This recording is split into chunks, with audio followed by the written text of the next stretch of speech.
본문은 예수님을 대제사장에게 팔려는 가룟 유다에 대하여 말씀하고 있습니다. 앞 단락에서 예수님은 제자들의 발을 씻기시면서 그들도 그와 같이 세상을 섬기라라고 말씀하셨습니다. 그런데 이 명령에서 제외되는 한 사람이 있었습니다. 11절에서 예수님은 그 마음이 깨끗하지 않은 자가 있다라고 하셨습니다. 그가 바로 가룟 유다였습니다. 하지만 가룟 유다는 자신의 이 마음을 속이고 성찬식과 세족식에 참여합니다. 그는 거룩한 떡과 잔을 나누고 그리고 예수님 앞에 자신의 발을 내밀었지만 이미 그의 영혼은 탐욕의 어둠 속에 깊이 잠식되어 있었던 것입니다. 물론 예수님은 이러한 가룟 유다의 속마음을 이미 다 알고 계셨습니다. 그럼에도 예수님은 그의 더러워진 발을 씻기시고 생명의 떡을 그 손에 쥐어 주셨습니다. 왜냐하면 예수님은 그가 선택한 가룟 유다를 사랑하셨기 때문입니다. 이처럼 우리를 향한 하나님의 사랑은 배신자에게조차 돌이킬 기회를 주시는 끈질기고 처절한 사랑입니다. 사랑하는 성도 여러분, 우리가 사람을 속일 수 있어도 하나님을 속일 수는 없습니다. 예수님께서 가룟 유다에게 떡을 주셨을 때 제자들은 그저 가룟 유다에게 예수님의 다른 명령을 하는가 보다 생각할 정도로 가룟 유다가 예수님을 팔 것이라고는 아무도 알지 못했습니다. 때로는 유다처럼 부끄러운 마음으로 예배의 자리에 앉아 있을지라도 하나님은 우리의 위선보다 더 큰 긍휼로 우리를 용납하여 주시고 그리고 회개의 자리로 초청하신다는 사실입니다. 사랑하는 성도 여러분, 하나님은 우리를 포기하지 않습니다. 문제는 우리가 하나님의 백성됨을 포기하는 것이. 예수님은 가룟 유다가 배반할 것을 예고하십니다. 18절에 내 떡을 먹는 자가 내게 발꿈치를 들었다라는 말은 시편 41편 9절을 인용한 말씀인데, 떡을 함께 먹는 자라는 것은 가족이나 친근한 사람을 이야기합니다. 내 발꿈치를 들었다라는 것은 나에게 모욕과 수치를 당하게 한다라는 것입니다. 즉 친한 사람에게 배반을 당한다는 의미입니다. 그리고 그 배반자가 바로 가룟 유다일 것을 보여주십니다. 그러나 예수님께서 가룟 유다가 예수님을 배반할 것을 말씀하시는 것은 단순히 그 범인이 누구인지 색출해서 그래서 그를 비난하기 위한 것이 아니라 제자들로 하여금 예수가 메시아이심을 확신하기 위한 것이었습니다.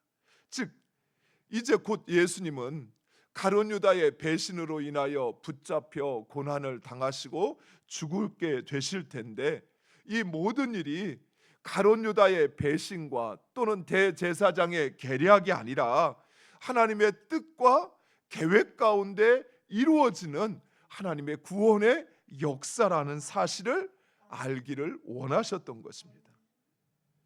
메시아이신 예수님은 이미 모든 것을 알고 있었음에도 하나님의 구원 계획을 성취하시기 위하여 스스로 구속 제물로 내어주신 것입니다. 더욱이 제자들은 이제 그 구원의 복음을 선포할 자들이기에 더 큰 확신과 담대함으로 구원을 선포하기 위해서는 미리 이 모든 것을 듣고 알고 있어야만이 예수가 진정한 구원자임을 흔들리지 않고 전할 수 있었던 것입니다. 사랑하는 성도 여러분, 사람들은 어떤 일이 일어나면 누구에게 책임이 있느니 누구를 탓하느니 그 원인을 찾으려고 합니다. 그러나 믿음의 사람은 그 모든 일 가운데서 누구 때문인가, 누구 탓인가라고 하는 것이 아니라 그 일을 통해서 이루어가시는 하나님의 뜻과 계획이 무엇인가를 물어야 합니다. 그것이 나에게 유익이 되어져요. 이번에 우리가 임직을 위한 공동의회를 했습니다. 이 결과 앞에서 이제 사람들은 말을 하기 시작합니다. 누구 때문이니? 누구 탓이니? 문제가 어디에 있느니? 그 결과는 누군가를 비난하고 누군가를 정죄하는 것에 흘러갑니다. 하지만 이 모든 일을 주관하시는 분이 하나님이시라는 사실, 우리가 그것을 깨닫고 그리고 진정 이 일을 통해서 하나님이 이루어가시는 그 하나님의 구원 계획이 무엇인가, 하나님의 뜻이 무엇인가, 우리가 그것을 묻는다면 우리는 하나님의 행하시는 일에 동참하게 될 것입니다. 사랑하는 성도 여러분, 예수님은 지금 제자들에게 그것을 보여주고자 하시는 것이, 내가 가룟 유다 때문에 은 30에 팔려서 그래서 내가 고난당하고 대제사장들의 힘과 권세에 그래서 십자가에서 죽으시는 것이 아니라 하나님의 구원 계획을 이루어 가시는 것이라는 사실, 그것을 미리 제자들에게 말씀하시어서 그래서 그들로 알게 하시는 것입니다. 깨닫게 하시는 것입니다. 사랑하는 성도 여러분, 우리도 물어야 할 것은 그것입니다. 하나님의 뜻이 무엇인지, 이 모든 일을 주장하시는 하나님, 그분이 우리에게 주신 결과요, 하나님이 행하시는 일이라면 하나님 분명한 뜻과 계획을 가지고 행하실 것입니다. 따라서 우리는 그것을 물어야, 그래야 담대히 하나님의 그 역사를 이뤄갈 수 있는 것입니다. 무엇보다도 예수님은 가룟 유다에게 돌이킬 기회를 주고자 하셨습니다. 예수님께서 가룟 유다가 하려고 하는 일을 알고 계시다는 사실을 가룟 유다에게 보여주시는 것은 그것을 통해 스스로 깨닫고 돌이키기를 원하셨던 것입니다. 그러나 이미 그 마음이 탐욕에 사로잡힌 가룟 유다는 오히려 그 기회조차 박차고 뛰쳐나갑니다. 우리는 이런 가룟 유다의 모습을 통해서 우리에게 경고하시는 하나님의 그 말씀을 들어야 합니다. 첫 번째, 아무리 큰 은혜가 쏟아져도 마음의 문을 잠궈버리면 은혜조차 심판의 근거가 될 수 있다는 사실입니다. 예수님은 가룟 유다에게 마지막까지도 돌이킬 기회를 주셨습니다. 우리가 어떤 일을 하려고 할 때, 또 누군가를 속이려고 할 때 그 사람이 알고 있다는 사실을 깨닫게 되면 어떻습니까? 정상적이라면 미안해, 내가 그만 정신이 없었나 봐, 아니면 내가 그때 뭔가 그냥 홀렸나 봐, 내가 잘못했어, 미안해, 보통 이렇게 나오죠. 지금 가룟 유다는 자신이 하려고 하는 일을 이미 예수님이 다 알고 있다는 사실을 이 모든 오늘 장면을 통해서 깨닫게 되었을 것입니다.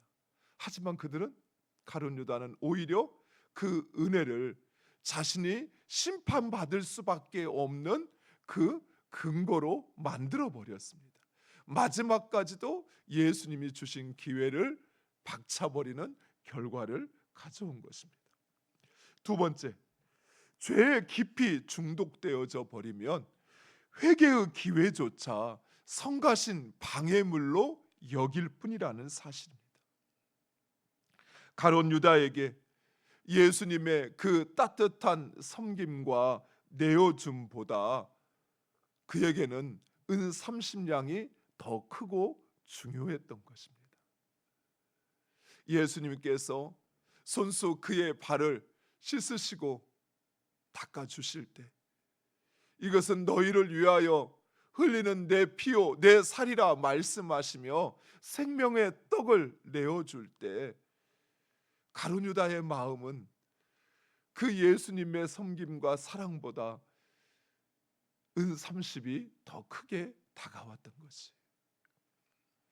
마지막 세 번째, 주님과 가까이 있음이 우리의 구원을 보장하는 것은 아니라는 것입니다. 가룟 유다는 예수님의 가장 가까운 식탁에 앉아 있었고, 그리고 주님이 주시는 그 떡을 받아 먹었습니다.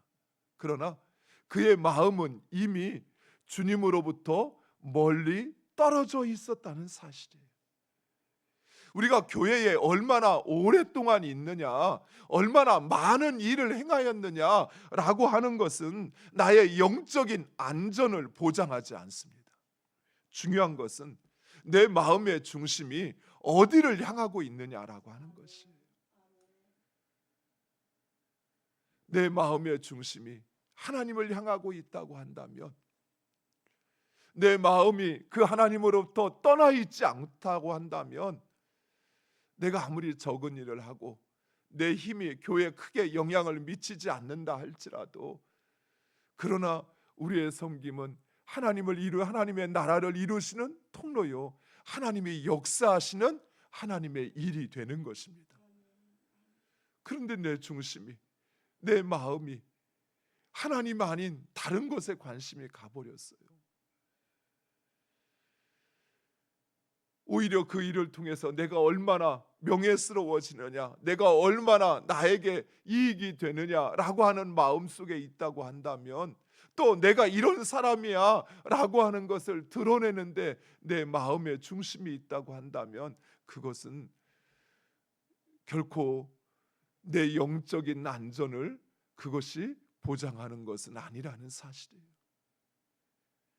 사랑하는 성도 여러분, 우리에게 우리의 신앙의 온전함은 내가 얼마나 교회에 오랫동안 머물러 있느냐라고 하는 것이 아니라, 정말 내 중심이 하나님을 온전히 향하고 있는가 하는 것입니다.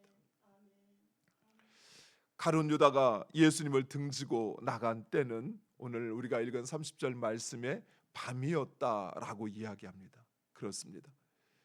빛이신 예수님을 등지고 탐욕과 욕망을 쫓아 나간 곳은 바로 어둠이었습니다.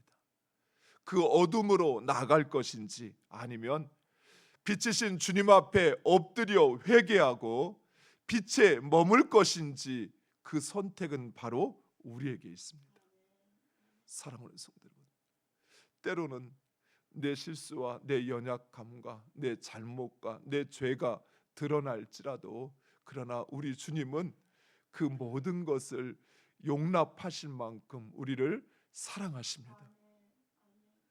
때로는 우리가 주님을 배반할지라도 그것을 긍휼히 여기시는 하나님의 그 마음을 깨닫고 하나님을 찾으시기 바랍니다. 그 하나님을 신뢰하시고, 그리고 그 하나님과 함께하는 우리 모두가 되기를 간절히 축원드립니다. 기도하겠습니다.